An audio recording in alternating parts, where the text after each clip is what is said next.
Bonjour à tous, bienvenue sur la chaîne Elios Guidance. Je vous propose de découvrir ensemble le signe qui va être la star du tirage d'aujourd'hui, donc pour le tirage général du mois de décembre. Allez, c'est parti. Donc, il en reste peu, hein. Il en reste 5 encore quand même. Oh là, il y en a une qui s'est retournée ou pas? Ah ben non, elle est revenue. Allez. Hop. Ce sera celle-là. Les cancers, on y va.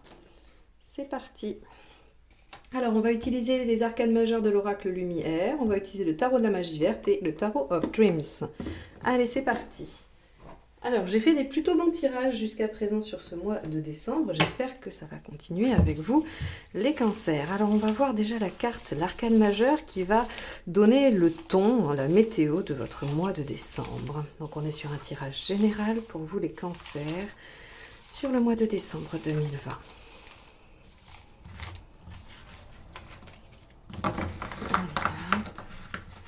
Et je sais pas pourquoi, pour vous, j'ai envie de faire une coupe. Allez, ça sera celle-là. 12. La patience, le pendu. Alors, le pendu nous offre plusieurs possibilités, hein. Il peut effectivement nous parler d'une situation en attente, quelque chose qui est bloqué, voilà, qui est en attente. Alors, avec les circonstances actuelles, si on prend un chemin un peu rapide et un raccourci, on pourrait tout à fait comprendre ce pendu, cette carte 12. Après, j'aime pas forcément choisir la facilité, je pense qu'il peut y avoir plein d'autres choses qui font que les situations bloquent, stagnent dans votre vie. Donc, on va aller voir aussi si ça peut pas être le fait de prendre un nouveau point de vue, hein, c'est-à-dire de se questionner différemment, de voir les choses sous un autre angle. Et puis le 12 aussi, il ne faut pas oublier, ça aussi, ça peut nous parler d'un sacrifice. Alors, on va aller voir. Allez, les cancers pour le mois de décembre 2020. Alors, votre état d'esprit. Le battleur. Ok, enfin le 1. Ce qui vous préoccupe. Le 8 de bâton. Hop là, celle-ci elle est tombée. L'événement, les faits, ce qui va se produire. As de baguette, eh bien on a des énergies de démarrage ici. Alors effectivement, peut-être qu'on va avoir un démarrage un petit peu ralenti, un peu bloqué. On va aller voir. Ouh, le fou. Le fou, le mât, en tout cas, c'est une très belle énergie positive qui nous dit quand même, qui nous parle de nouveau départ. Donc on va voir comment... peut-être que vous êtes impatient, parce qu'ici avec le 8 de baguette, la préoccupation ça va être la rapidité, ça va être l'énergie, tout ce qui va être une dynamique, un mouvement. Et ici on voit que on a le 12, la patience, donc peut-être que vous êtes impatient que les choses démarrent, et que même si c'est sur la bonne voie, parce que visiblement avec le mât ici en positif, on a des signaux qui sont au vert, eh bien ça va quand même pas assez vite pour vous. On va voir. Aspect négatif, voilà. Le chariot.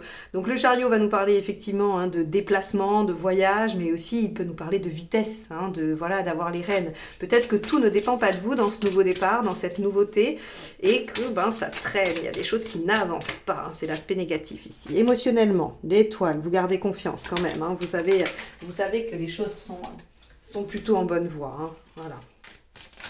Et puis c'est une chance qu'il faut saisir visiblement aussi. Matériellement, 6 de bâton, bien dites-moi. Très très beau tirage. On va aller voir comment ça se nuance après avec la seconde ligne. 8 de pentacle. Cette carte représente, vous, votre avancement global. Donc effectivement, 8 de pentacle, on est dans l'effort dont on ne sait pas s'il va donner des fruits ou pas, s'il va porter ses fruits. Donc on est dans une certaine notion de sacrifice. Il y a quelque chose que vous, que vous êtes prêt, un effort que vous êtes prêt à faire et qui va probablement... vous demandez si, vous allez vous demander si ça va porter ses fruits ou pas. Hop, je décale un peu parce qu'il va me falloir de la place pour ma deuxième ligne. Allez, la carte de fin du mois. Comment on va être à la fin du mois pour vous, les cancers? 5 de pentacle. On va encore avoir des peurs, mais on va voir comment... Ce que j'aime bien avec le 5 de pentacle, c'est que ce n'est pas une carte super. Elle nous parle de peur, certes, mais elle nous parle de peurs qui sont des limites qu'on se met. Elles ne sont pas fondées. C'est la peur de la misère, la peur de l'abandon, mais c'est pas l'abandon ou la misère. Donc, tant qu'on est que sur des peurs, c'est que ça n'existe pas dans la réalité. Allez, quelle carte va nous compléter la sorcière? Le mât, enfin pas le mât, le battleur, pardon. Très bien, la 2, donc c'est la grande prêtresse, la papesse. Avec le 8 de bâton, on a le 9 d'épée. Ici, on va avoir le 7 d'épée.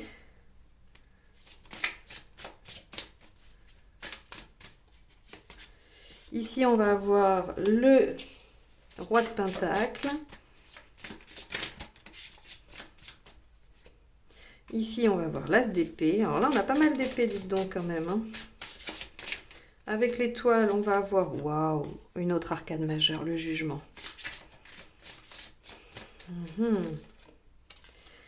On a encore le 5 de denier ici, dans le matériel. Donc, visiblement, vos peurs, elles sont sur le pragmatique. Hein, elles ne sont pas du tout sur le reste. De toute façon, sur l'émotionnel, on est bien là. Hein. Sur l'émotionnel, il n'y a pas forcément de difficulté. Donc, peut-être que le sacrifice, il est matériel. Alors, quand je dis matériel, ça peut être un déménagement, ça peut être une somme d'argent, ça peut être un job. Par exemple, pour une relation, vous pouvez sacrifier un job. Hein. Si vous devez aller retrouver quelqu'un, je ne sais pas, par exemple, une femme qui se marie avec un militaire qui est muté tous les 3 ans, elle fait peut-être des sacrifices sur sa carrière, par exemple. Hein. Vous voyez, c'est le premier exemple qui m'est venu. Hein. Je ne dis pas du tout que c'est le cas du... Ah, super. As de coupe ici. Quand même, c'est bien parce que ça vous permet de vous autonomiser, de vous rendre indépendant. Alors, si c'est une relation, ça veut dire que vous vous affirmez quand même. Ce sacrifice, il vous permet d'être quand même maître de vous. Hein, avec l'as de coupe dans le développement personnel, attention, hein, c'est parce qu'elle est là, cette carte-là. Elle me parle vraiment de oui, de cette prise d'indépendance, d'autonomie, où on est maître à bord. Hein. Donc effectivement, on peut avoir des peurs quand on s'autonomise, quand on prend la décision de se mettre, oui, soit à son compte, soit de s'embarquer sur une aventure. Voilà, on a cette notion-là, mais du coup, c'est très positif. Et regardez ce qui ressort avec le 5 de Pentacle. En fait, ce tirage, il vous dit, mais de quoi avez-vous peur? Tout va bien. Ok, c'est pas hyper rapide. Ok, la situation ne va pas aussi vite que vous auriez souhaité. On vous demande d'être patient, mais vous démarrez quelque chose que vous avez bien réfléchi. Ici, hein, avec le battleur et la papesse, on a les 2 éléments essentiels d'un début de projet. Donc là encore, hein, professionnel, relationnel, peu importe. On est sur quelque chose qui commence et qu'on a bien préparé. La grande prêtresse, elle nous dit... J'ai réfléchi, j'ai médité, je suis alignée avec moi-même, je sais ce qu'il me faut. Et le battleur ici vous dit, il y a tous les outils, on n'en est qu'au début certes, mais tous les outils sont là, il n'y a pas de raison, maintenant il n'y a qu'à faire, hein, il n'y a plus qu'à. Ici, votre préoccupation, c'est la rapidité. Et cette rapidité, hein, cette dynamique qui peut-être ne se met pas en place. Hein. Et si je prends ce biais d'interprétation, c'est parce que ici, j'ai ça, j'ai la patience. On pourrait, si je n'avais pas ça, j'aurais pu dire que c'est peut-être le fait que ça aille vite aussi, hein, qui vous angoisse, qui vous préoccupe, qui vous fait cogiter. Alors, si c'est ça... Ici, la patience peut nous dire, le pendu pourrait nous dire, prenez un pas de côté, prenez un temps pour réfléchir un peu plus, d'accord?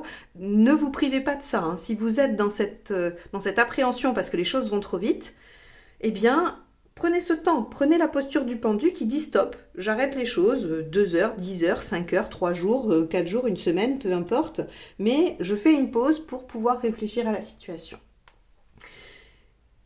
L'as de bâton et le 7 d'épée nous dit ici que dans les faits, il y a quelque chose de nouveau qui démarre. Hein. L'as de bâton, c'est vraiment la nouvelle action.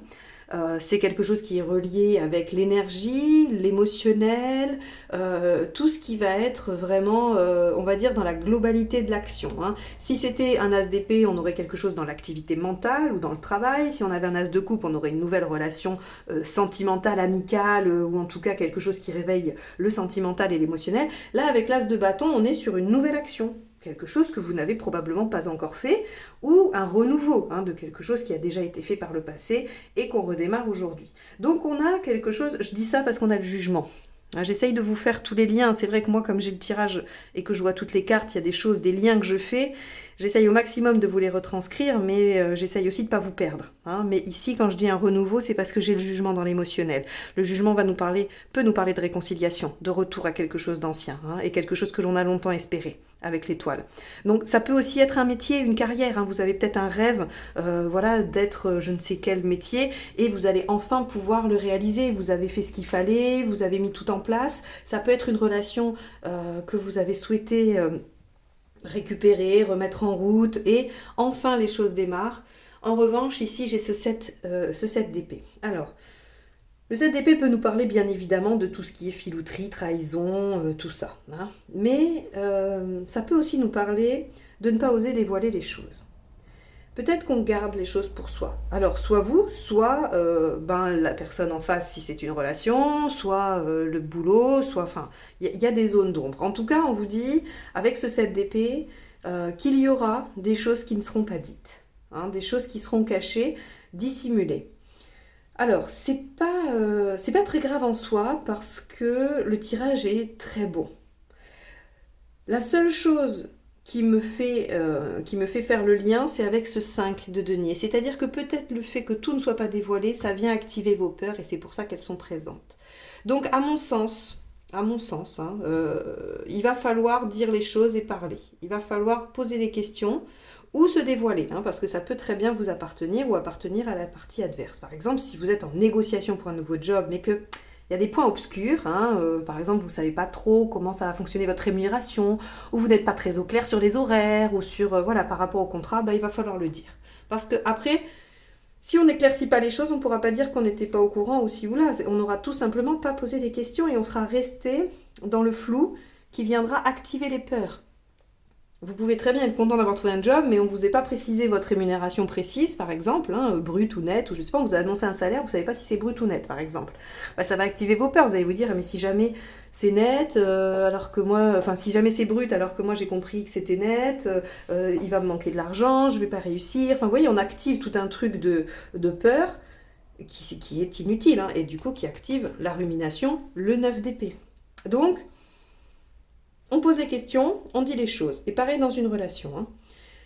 Au niveau positif, on a l'homme vert, donc qui est l'équivalent du mât, avec le roi de denier.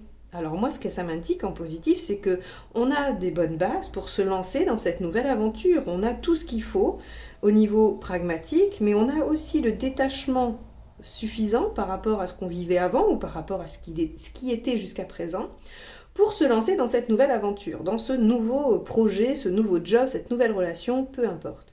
Et donc ça, c'est quand même super chouette, parce que vous avez tout ouvert pour ça, hein. Et vraiment, le mât répond ici à l'as de coupe, hein, dans le sens de on s'autonomise, on se suit soi-même, on se libère des conventions, des qu'en dira-t-on, de ce que l'on doit faire par rapport à ce qu'on a, enfin, comment on a été conditionné et toutes les croyances qu'on nous a inculquées. Donc ça, c'est très très positif et ça se confirme ici, hein, même si ça demande des efforts et des sacrifices. Mais c'est positif, très positif, puisqu'on accède au 10 de coupe. Alors les aspects négatifs, on va en parler parce que peut-être qu'on peut essayer de les déjouer. Le char, ici, donc l'arcane 7, le chariot, mal aspecté, va nous parler de fausses routes ou de ralentissement, d'entrave. Alors moi, ce que j'aime bien dans le message de l'arcane 7 mal aspecté, c'est qu'on nous dit, ok, il y a des empêchements, ok, il y a des choses qui ne fonctionnent pas, mais en général, c'est pour du mieux. C'est-à-dire que quand on a le chariot inversé, on nous dit, c'est pas parce que on peut pas, c'est pas parce que on veut pas, ou c'est pas parce qu'on n'a pas les capacités, c'est parce que c'est pas le bon chemin. C'est pas la bonne méthode. Alors, on vous dit pas que ce démarrage, il est pas bon. On vous dit juste que peut-être, il y a un des aspects. Soit l'anxiété, la peur de la trahison, hein, les peurs de perdre, d'abandon, tout ça, c'est peut-être pas la bonne voie. Il faut peut-être éclaircir les choses et faire autrement pour récupérer, hein, le chariot à l'endroit. Et puis on nous dit aussi, tout simplement, d'un point de vue purement pragmatique, que ça n'avance pas aussi vite qu'on le souhaite, hein, ce 8 de bâton ici. Et l'as d'épée mal aspecté, on se fait du mal avec ça. Il faut pas se blâmer, il faut pas se dire c'est de ma faute si ça n'avance pas, ou alors c'est toujours pareil. Il faut pas se victimiser en fait, hein. Il faut voir ce qui est possible de faire ou pas, et peut-être que ce qui est possible de faire, c'est de lâcher prise éventuellement sur le fait que c'est pas grave si ça n'avance pas aussi vite que prévu. L'essentiel étant que ça avance. Et si ça n'avance pas aussi vite que prévu, c'est peut-être parce que tout n'est pas dit, tout n'est pas dévoilé, et qu'on freine aussi inconsciemment. Donc ça, c'est vraiment les deux choses sur lesquelles il faut se questionner, il faut réfléchir. Vous avez plein de façons différentes de mettre ça en œuvre, vous, dans votre projet, dans votre situation très personnelle.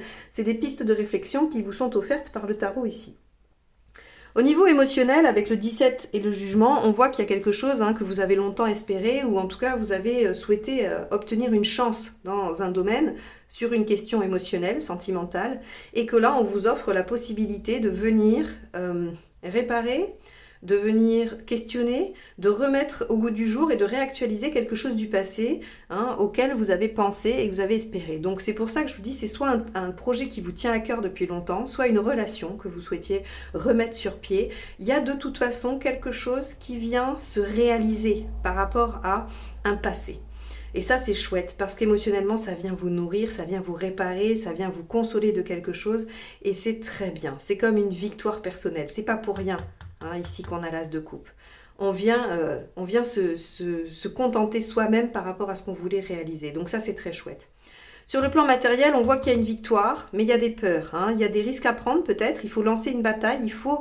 Je pense à ça, moi je vous ai dit au début qu'il y avait peut-être une notion de sacrifice avec ce 8 de pentacle ici aussi, et peut-être qu'il faut se lancer dans une bataille par rapport à quelque chose qu'il y a à sacrifier. Sachez que tout ce que vous ressentez par rapport à ça ne sont que des peurs. Le 5 de denier ici ne nous annonce pas du tout une catastrophe, il nous dit nos peurs nous bloquent, nous ne voyons pas le potentiel, nous ne voyons pas qu'il y a une issue, nous ne voyons que nos peurs. Donc là, à vous de travailler là-dessus, de ne pas vous faire du mal, de ne pas ruminer et d'éclaircir les choses afin que vous gagniez cette bataille même sur le plan pratique. Il y a peut-être des choses à mettre en place pour ce projet qui sont purement pragmatiques. Et je ne parle pas forcément que de financier. Ensuite, on a ici, comme je vous l'ai dit, ce 8 de pentacle et cet as de coupe qui nous indique qu'on fait des sacrifices, on fait des efforts et que ça paye. Ça paye pour vous, ça paye par rapport à votre propre cheminement personnel, à votre construction.